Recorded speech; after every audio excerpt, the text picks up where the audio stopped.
In 1910, Abraham Flexner published a report on the status of medical education in North America.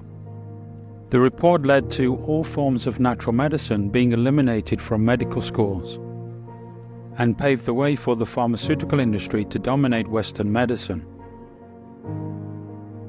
Prior to 1910, the practice of medicine included a diverse range of very different treatment options, such as nutritional medicine, homeopathy, herbal remedies, and electromedicine, as well as orthodox treatments. None of these treatments had a proper scientific basis by today's standards, since the first randomized clinical trial, the contemporary gold standard, was not done until 38 years later, in 1948. However, rather than allowing all of the different treatment options to flourish and compete with each other to establish the most effective way of treating different conditions, Abraham Flexner successfully eliminated the competition early on. Abraham Flexner pretty much set up the pharmaceutical industry as the basis of health care. The drugs would be basis, and everything else was quackery. The Flexner report is the reason why, to this day, doctors do not study nutrition and, for the most part, routinely dismiss any treatment option that is not a drug or surgery. It has now been 113 years since the Flexner report. Perhaps it is time to ask if the narrowly focused approach established by Abraham Flexner has been serving patients well.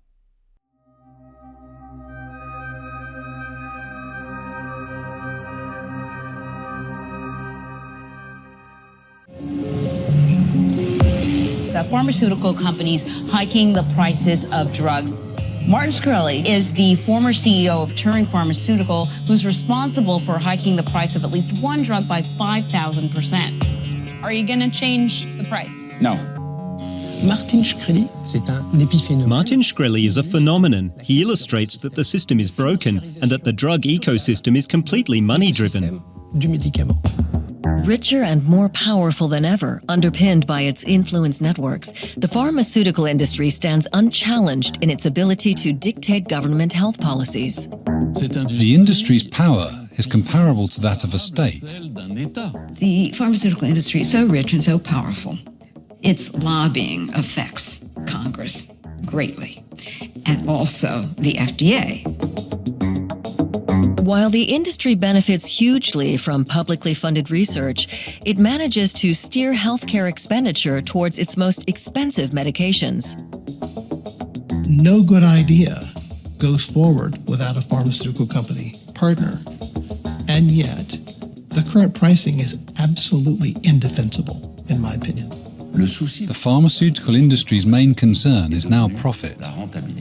Their concern is shareholders, not patients.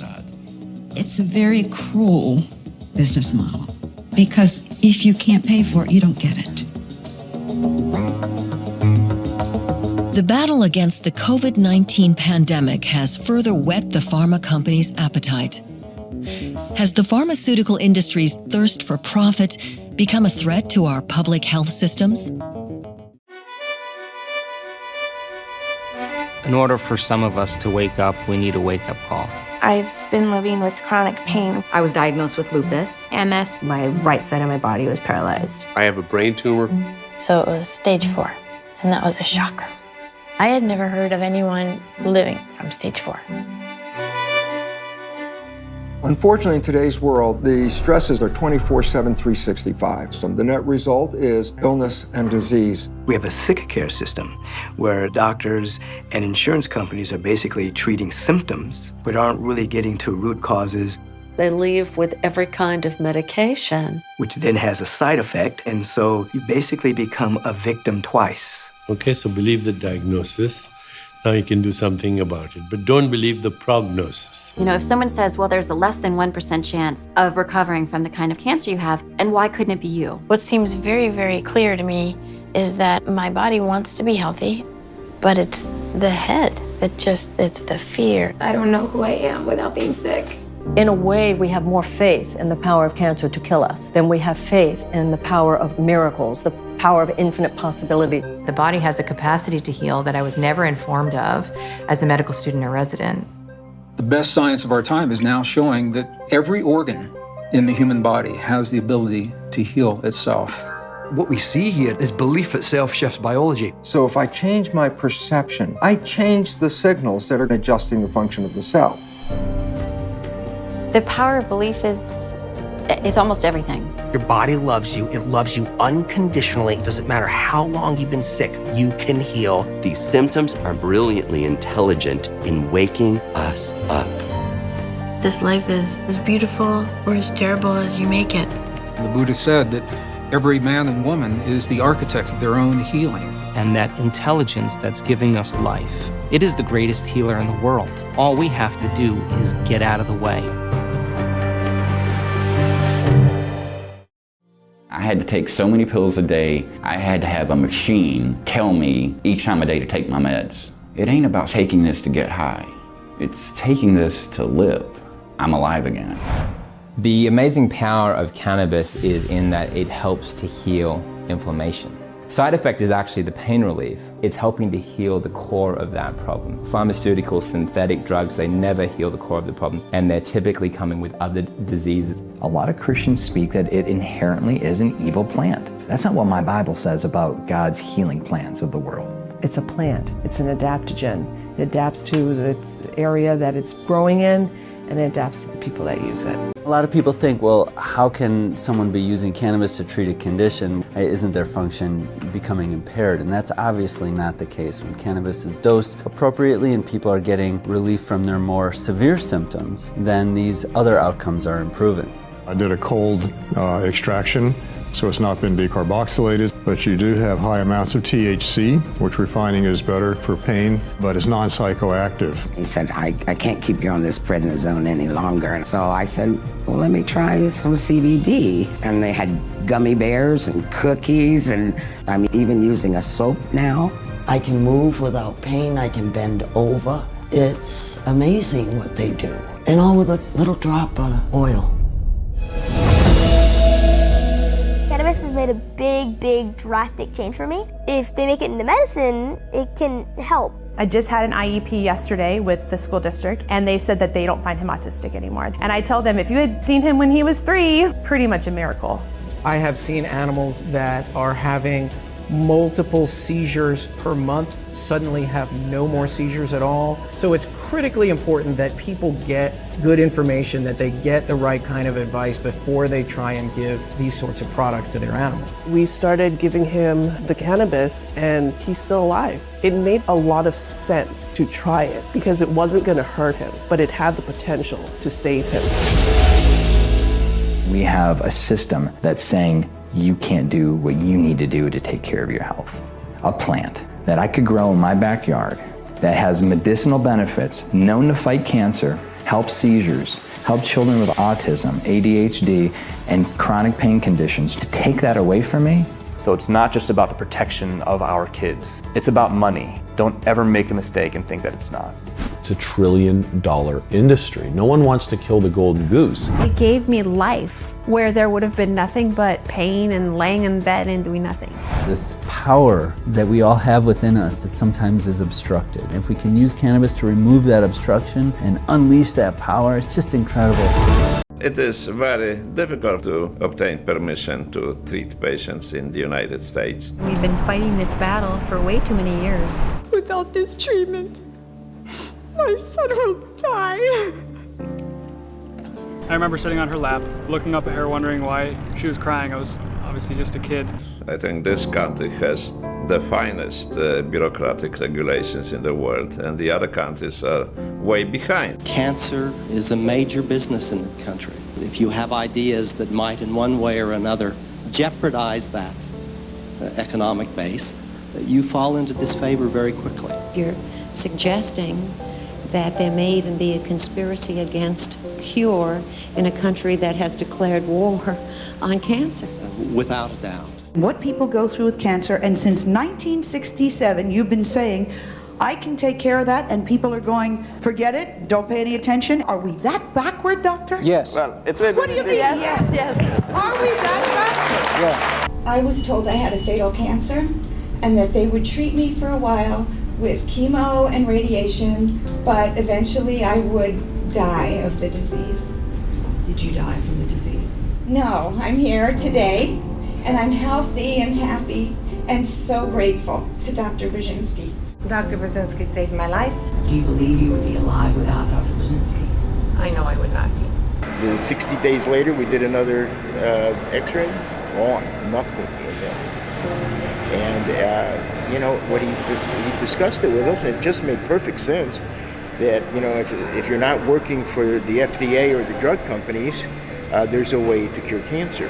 For some reason, they don't want to have cure of cancer. I'm 25 years old at the end of the month, and there's been a cure for cancer that long. Plain and simple. What if I could tell you that 98% of women that have breast cancer have a root canal tube on the same side as their offending breast cancer? Of the people that come to see with chronic illness, the question is how many of them have a dental etiology to the cause of their illness? I would say almost all of them.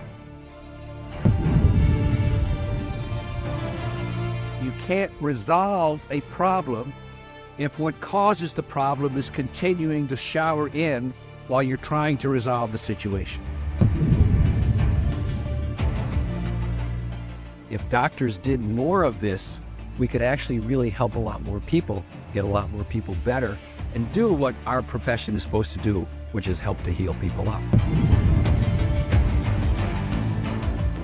One of the greatest public health interventions we could possibly do around the world is to make it very clear the important role that dental infections and toxins have, and hopefully someday to make the root canal procedure something of the past, because it does nothing positive for the general health of the body at all.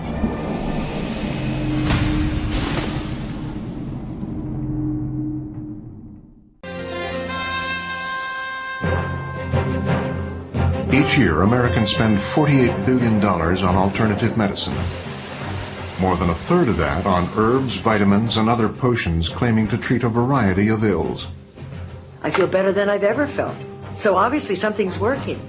But as alternative treatments become a mainstream industry, some are beginning to ask whether this is good medicine. The notion of doing no harm has to trump the notion of try it, you may like it.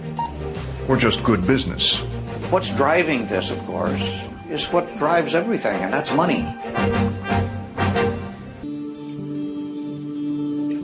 On this winter afternoon at New York City's Beth Israel Medical Center, a group of hospital staff is confronted by a difficult new case. A 12-year-old girl suffering from debilitating nausea and fatigue. And then Mom said on December 30th of last year, she basically woke up vomiting. And at first glance, this may seem like a typical doctor's meeting. She was tested for mono, obviously, I'm sure, repeatedly, because... I'm sure she But in this group, in addition to the young medical fellow and her supervising doctor, there is also a mind-body specialist and an acupuncturist. I would work with that, and I'd actually be more aggressive with herbs and things that will actually help the digestion, so then she can eat more and be interested in other foods. They all talk on an equal basis about the best way to proceed with this patient's care. What is her experience of her whole condition? Because anytime you formulate treatment, you want to know where the person is and how they want to address it. For decades, most Western doctors ridiculed alternative medicine, condemning everything from acupuncture to aromatherapy. Kind of from a traditional system you look at. But now, many of them work alongside the very therapies they used to shun, and their hospitals are in the business of selling them. This is the advancing edge of healthcare. You can either lead or you can follow. Welcome to the new frontier of alternative medicine. Feel cooler, warm breeze. Where therapies long considered voodoo remedies are now being integrated into our country's finest hospitals. Ted Kapchuk teaches at Harvard Medical School and has written extensively about the relationship between mainstream healthcare and alternative medicine. Until very recently, alternate medicine would be best characterized as antagonistic medicine. It was a war between the outs and the people who ran the elite institutions in our country. What's happened in the last 10, 15 years is that the strategy of war has ceased. And that ceasefire has meant that many of our nation's finest hospitals have opened the door to alternative medicine. The Continuum Center for Health and Healing, this is Paul. How can I help you? At Beth Israel Medical Center in New York City, their Continuum Center for Health and Healing offers a wide range of these therapies. Chiropractic, acupuncture, they do mind-body work, Reiki healing. It was founded 3 years ago under the leadership of Matt Fink, who was the president of Beth Israel at the time. If hospitals don't get involved in these kinds of programs, they will lose patients because patients will go elsewhere. At the same time, it gives hospitals and other practitioners an opportunity, I think, to be in the advancing edge of healthcare. And breath out. New York's Beth Israel Medical Center is on the vanguard of a new trend in medical care. Over a fifth of our nation's hospitals now offer some type of alternative therapy. This is the cart before the horse. This is upside down. This is Alice in Wonderland. You do the evidence first, and then you do the treatment.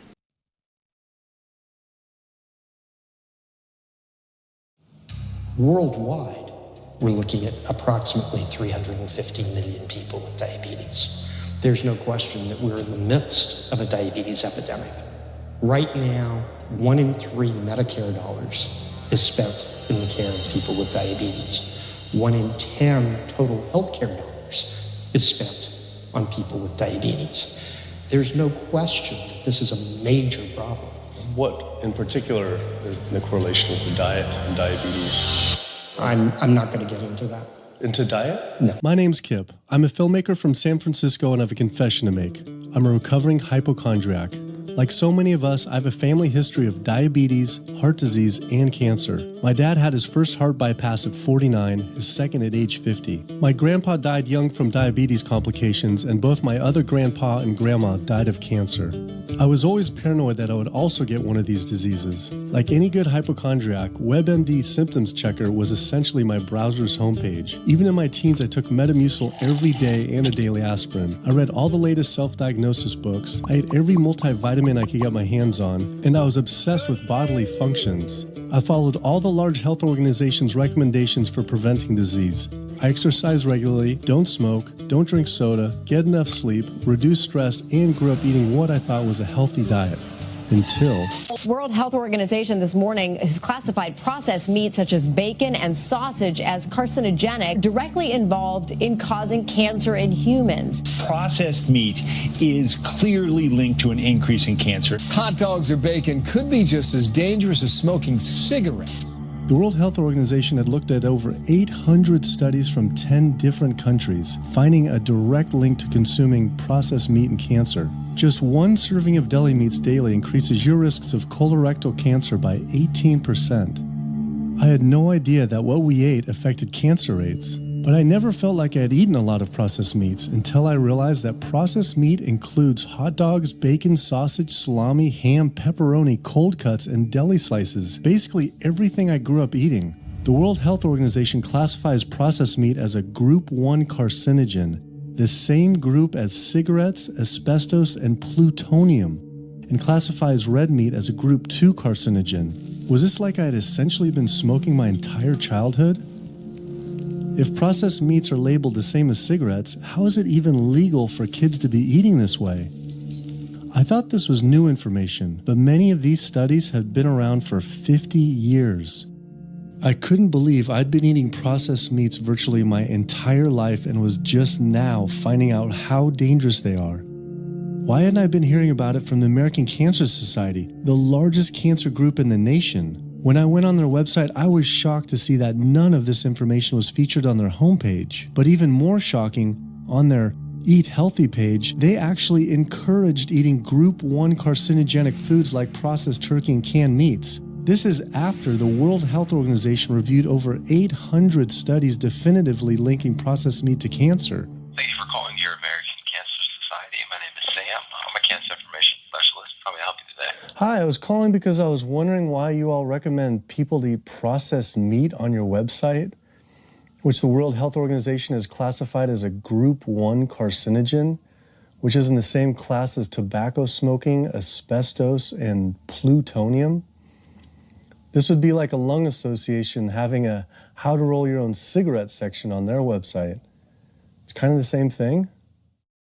But let me just place you on a brief hold because He wasn't able to answer my questions and said someone would get back with me. I had always been concerned about cancer because both my grandma and grandpa died of cancer. I wondered if things would have been different had they known the link between diet and this terrible disease. In the US, 1 out of every 4 deaths is from cancer. Oh, sweet. American Cancer Society rep confirmed an interview this week. So we just went in for the interview with the American Cancer Society rep, and the security guard said there's no interview scheduled. So I went into my phone, and it turns out last night, after I told her that the interview is going to be about the correlation between diet and cancer, she said she could no longer do the interview.